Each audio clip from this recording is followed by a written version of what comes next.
This is the film you will not see on the BBC or CNN or any other Western media. Over the last year, we have witnessed what is the greatest crime of the 21st century. And perversely, it's a crime that has been meticulously documented and presented to us by the people who are carrying it out. We at Al Jazeera have collated all that evidence, packaged it. What it reveals is truly shocking. We focus on the town of Khibu, which is a small town of about 13,000 people. The Israeli army enters this town just after Christmas. It's emptied of people, and they simply destroy it. And they record themselves doing it. They post before and after videos, and the town is entirely flattened. There is no precedent for this in the whole history of the Israeli army. We have become addicted to explosions. The willful destruction of civilian property for punitive reasons, or even perhaps to create a buffer strip, is illegal. You can't do that. It's against international law. And they're doing it, and they're recording it, and they're putting it on Facebook. And we know the names of the soldiers and the commanders who did it. They go into the homes of Palestinians, and they're often clearly staying there, and they just smash them up. And they film themselves smashing them up. They also delight in going through women's underwear drawers, and this is a sort of recurring obsession. You have to see Israeli soldier videos in the context of the broader output of Israeli society. If you gave me a button to just erase Gaza, every single living being in Gaza would no longer be living tomorrow, I would press it in a second. I would press it right now. Give me that button and press it right now. There you go. And I think most Israelis would. There's an Israeli song called "This Was My Home." And what they would do is dress up as caricatures of obviously what they perceive Palestinians to be, being sung mockingly to people who no longer have homes. We're not looking at some sort of obscure subculture within Israeli society. This is mainstream Israeli society.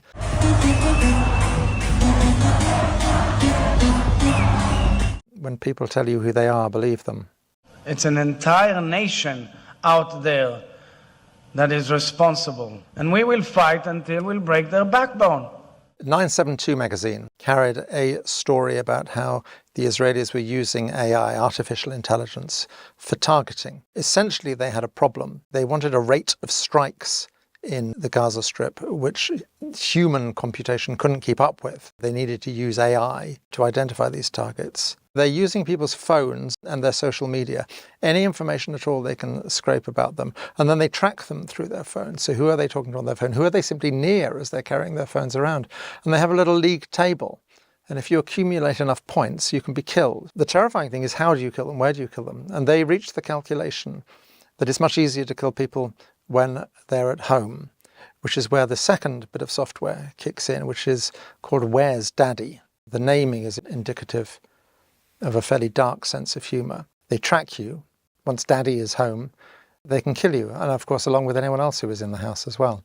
It's astonishing what Israeli soldiers do put on film, but that raises the question of what they don't put on film. You very rarely see them actually fighting. Every now and then you'll see them all firing their guns, but usually pretty clear there's no incoming. On the other hand, what you see a great deal of is them dressing up in women's underwear. Has Israel managed to destroy Hamas? I would point to a really simple, common sense thing.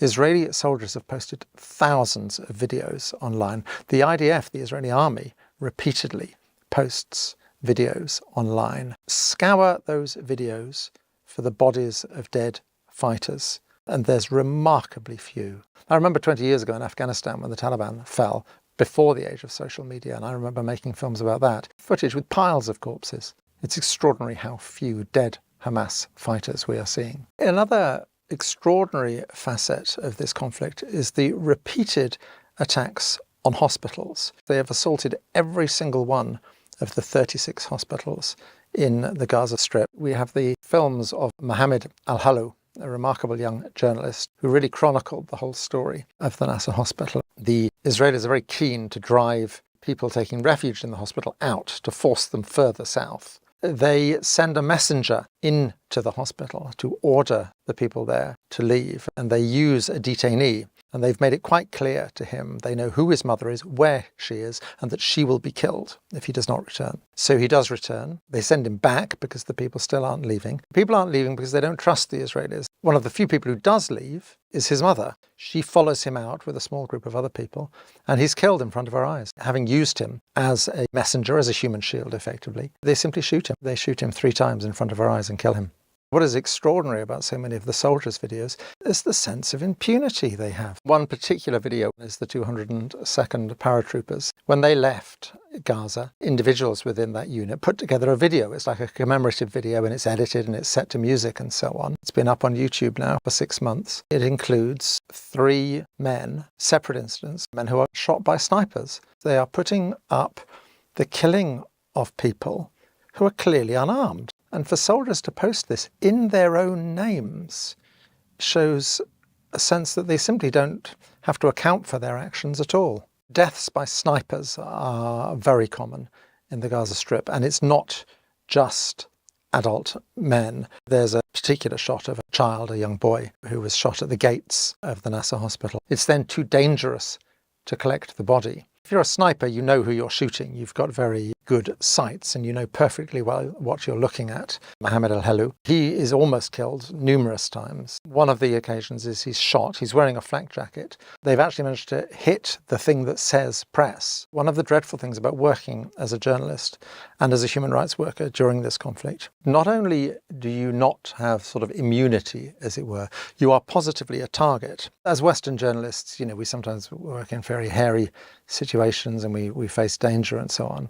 What we don't generally wrestle with is the perpetual fear that they're going to murder our children. And in fact, on a number of occasions, they have murdered the families of Al Jazeera journalists. It's shameful that the international journalistic community has not stood up more, not just for Al Jazeera, but for all those other journalists who have been killed in the Gaza Strip. Well over 10% of all journalists in Gaza have lost their lives since this conflict began. The usual mortality rates expected of infantry soldiers is less than 5%. So we're talking about absolutely shocking levels of loss of life. Detainees are clearly abused when they are first taken prisoner. We've all seen the images of them stripped to their underwear. It's clearly designed to humiliate. We gathered accounts in the Gaza Strip of people being beaten. We have a picture of one man who had a Star of David carved into his back. In a way, for many, this is just a prelude to when they're taken into Israel, to these detention centres. In our film, we have one grotesque eyewitness account of a dog being used to rape someone. فجأة جردوه من ملابسه السفلية. إجا كابتن كان موجود. جاء زي وضع مادة حاجة على مؤخرة الشاب وأطلقوا كان في كلب موجود أطلقوا عليه الكلب هذا كيف أقول لك مش مارس الجنس اغتصب الشاب اغتصبوه في معنى الكلمة. UN report at the end of June identified 53 individuals who have been killed in Israeli detention. There's a report on Israel's Channel 13 broadcasting to the world, advertising the fact, celebrating the fact that these men spend 24 hours in complete darkness with a single hole for a toilet, in handcuffs, chained together with leg cuffs. The whole focus of the report is clearly the Israeli public, and what they're trying to stress is how badly these people are being treated, because clearly the political issue within Israel is whether they're not being treated badly enough. מבצעים עבירה, חשודים בעבירה של אינוס, בעצור כפות. זה לא מעניין אותך? בגדול, עוד פעם, זה מעניין לי את האקוז מה עשו לאיש חמאס הזה. אני כל הזמן זוכר, קודם כל, הדבר היחיד שמבחינתי הוא בעיה פה, זה שזו לא איזושהי מדיניות מוסדרת של המדינה להתעלל בעצירים. כי בגדול, זה גם, קודם כל מגיע להם, וזה אחלה נקמה שאנחנו צריכים לתת להם. ודבר שני, אולי זה גם ישמש אותנו קצת יותר כהרתעה. No one can hide here. No one can pretend they didn't know what was happening, because the Israelis were shouting it in our faces. Human shields are an enormously important topic, and it's an absolute indictment of Western media, the way this is covered. The idea that Hamas, the Qassam brigades and so on, used the civilian population as human shields. There is no evidence that they are positively using them as human shields, in the sense that they're hiding behind them, not allowing them to leave or not telling them that they're there. A second point about that as well. What is there about Israeli behaviour over the last year that would lead anyone for a moment to think that the presence of civilians would lead them to hold their fire. There's absolutely nothing to suggest that they would respect the fact that there are civilians in the way and therefore not shoot, which means that it would be utterly pointless for Hamas. I've looked at the Qassam Brigade's own combat videos, which are a stark contrast to the videos that the Israeli soldiers put online. There's over 300 of them, and they very often show successful attacks on tanks and other armoured vehicles. These attacks all take place in desolate, abandoned landscapes. I have not seen a single civilian. Now then there is the secondary point. The UN, international and Israeli human rights organisations have found the Israelis to be guilty of using human shields. In the film we have footage of this. You can see it, there they are, hiding behind people, resting their guns on their shoulder. They've got a man and he's being forced to go and inspect empty buildings, open the doors and so on, so that if they're booby-trapped or if there's an ambush, he will get it. It's clearly absolutely systematic. Now, the fact that the entirety of Western media and the Western political class continues to trot out this mantra about it being Hamas that hides behind human shields, when all of the abundant evidence suggests precisely the opposite. The Israelis today saying that Hamas use Palestinians as human shields, do they? Killing the victims, then blaming the victims for killing themselves. I mean, what is this logic? Palestinian groups take their own people hostages. This is racism. This is sickness. The appalling caliber of the journalism is just absolutely shocking. Israeli behaviour is dependent on the indulgence of the West. We use some of Matt Kennard's reporting in Declassified UK. Matt has done an awful lot of work exposing the role of RAF at Kriteri, a place most British people probably haven't heard of, but we still own a chunk of Cyprus, and on it we have a bloody great Air Force base. And it is clearly playing a vital role in this conflict. Right from the beginning of the conflict, you had huge military transport planes flying to Israel, numerous surveillance flights in the air for 6 hours at a time, sent from RAF Akrotiri in Cyprus over the Gaza Strip. And the suspicion would be that they are providing targeting information to the Israelis. Already by March, they'd accumulated 1,000 hours of surveillance footage over the Gaza Strip. The government is not providing a satisfactory explanation of what all this footage is being used for. Will he also explain what role, legally or otherwise, Britain has played in overflying Gaza with surveillance aircraft and the use of RAF Akrotiri as a staging point for aircraft going to Israel, which many people believe are carrying weapons that are used to bomb Gaza? I am very comfortable with the support that we give to Israel, and I won't comment on operational issues. The double standards of Western media, of Western politicians, are just breathtaking. I mean, you just have to look at David Lammy and Keir Starmer's response to the Iranian attack on Israel, which didn't actually kill anyone. I utterly condemn this attempt by the Iranian regime to harm innocent Israelis. And they were straight to the lectern condemning it in a way that they have not condemned the Israelis, who have killed over 40,000 people. It's quite clear that the lives of one group of people are worth more than the lives of another group of people. If Israel is attacked, the Western media and Western politicians are full of rhetoric about Israel has a right to defend themselves. Israel has a right to defend itself. Israel has a right to defend itself. Israel has a right to self-defense. We stand with Israel and we recognise her right to self-defense. If Israel attacks people, then the whole media narrative is about fears of escalation. In other words, the great danger that the other side might fight back. The double standards are just breathtaking. One way in which we're sort of liberated at Al Jazeera is we don't have to buy into this bogus two-sidesism, this bogus sort of equivalence. There is no equivalence between, on the one hand, an all-powerful occupying power building illegal settlements on Palestinian lands, and on the other side, a prostrate, helpless, powerless people. There's no moral, political or military equivalence there. But also, on October the 7th, 2 babies are killed, which is dreadful, it's appalling. At the end of August, when the Gazan Health Ministry published detailed figures, the first 14 pages, 701 names, were taken out with children under the age of one. And that doesn't include 7,000 people for whom there was no documentation. It doesn't include the large numbers of people who are still under the rubble or who have died because of lack of access to healthcare.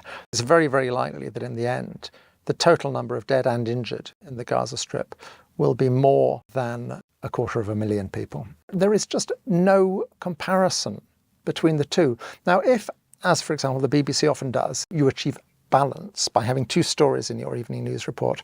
On the one hand, reporting the very real anguish and trauma of a family who still have a son or a daughter in captivity in Gaza, and on the other hand, an airstrike which has killed 40 people, 15 of them, whatever, who are perhaps children. If you are treating that as equivalent, you are buying into a fundamentally racist arithmetic.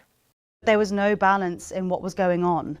Israeli spokespeople who we did have on were given a lot of free rein to say whatever they wanted with very little pushback. Babies were set on fire. Babies were shot in the head. Whereas any Palestinian guest was asked to condemn Hamas. But I want to ask you specifically about Hamas's actions today. Do you support them? Israel has a right to defend itself. That was the editorial line that was drilled into us, into all of our coverage. To a guest talking about, Israeli airstrikes killing Palestinians in Gaza, that would be the response from our presenters. Denying access to food is collective punishment, and that we should all be clear in saying that. Israel will argue, obviously, that it has a right to defend itself. People were terrified of using the word genocide in coverage. They still are. You will very rarely see it in any BBC coverage. And if an interviewee says the word genocide, this is a genocide happening in front of our eyes. That word is, as you know, incredibly emotive, and the Israelis, as you know, will be saying that they are targeting Hamas only.